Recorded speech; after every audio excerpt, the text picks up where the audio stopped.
Welcome back to my channel. আশা করি সবাই ভালো আছো। তো ঝটপট বানিয়ে নেওয়া যাবে এরকম একটি রেসিপি শেয়ার করছি, আর সেটা হলো পাস্তা দিয়ে। 5 থেকে 10 মিনিট হাতে সময় থাকলেই তৈরি হয়ে যাবে।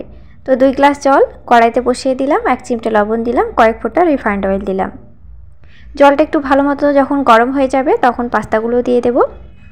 পাস্তাগুলো সেদ্ধ হতে খুব বেশি টাইম লাগবে না, প্রায় 7 থেকে 8 মিনিট টাইম লাগবে। প্রয়োজনে আমরা এখানে ঢাকনাও দিতে পারি।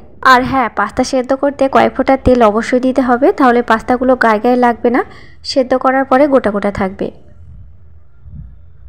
পাস্তা খুব ভালোভাবে সেদ্ধ হয়ে গেছে। এবার জল থেকে পাস্তাটা আলাদা করে নিচ্ছি। এখানে জলটা অবশ্যই ফেলে দিতে হবে। সকালের ব্রেকফাস্ট একটু তাড়াতাড়ি করেই তৈরি করতে হয়, তো আমরা কিন্তু এই পাস্তার রেসিপিটা অবশ্যই রাখতে পারি। এটা কিন্তু চটজলদি তৈরি হয়ে যায়। তো এখানে পাস্তা রেডি হয়ে গেছে। ফ্রাই প্যানে 2 চামচ রিফাইন্ড অয়েল নিয়েছি, আর এখানে 3 থেকে 4টে রসুনের কোয়া কুচি করে কেটে নিয়েছি। রসুনটাকে একটু হালকা হাতে ভাজা ভাজা করে নেব। 2টো ডিম নিয়েছি, ডিম দুটোকে দিয়ে দিলাম। ডিমের ভাগটা অবশ্যই তোমরা কমিয়ে বাড়িয়ে নিতে পারো। ডিমটাকে এবার আমি ঝুরো ঝুরো করে একটু ফ্রাই করে নিচ্ছি। যে সকল বন্ধুরা আমার চ্যানেল এখনও নতুন আছো তাদের উদ্দেশ্যে বলছি, চ্যানেলটি সাবস্ক্রাইব করে দিয়ে অবশ্যই আমার সাথে থাকবে, আর সাথে পাশের বেল আইকনটা অবশ্যই প্রেস করে রাখবে। তো ডিমটা ঝুরো ঝুরো করে ভাজা হয়ে গেছে। এবার দিচ্ছি সেদ্ধ করে রাখা পাস্তা। লবণটা আগে থেকে দেওয়া আছে, তো এখানে স্বাদ অনুযায়ী লবণটা দিতে হবে। সাথে দিচ্ছি লাল লঙ্কার গুঁড়ো স্বাদ মতো। পাস্তা মশলা দিচ্ছি 4 চামচের আধা চামচ পরিমাণে। টমেটো সস এখানে প্রায় আধা কাপ পরিমাণে দিতে হবে। টমেটো সসটা দিলে খেতে বেশি ভালো লাগবে।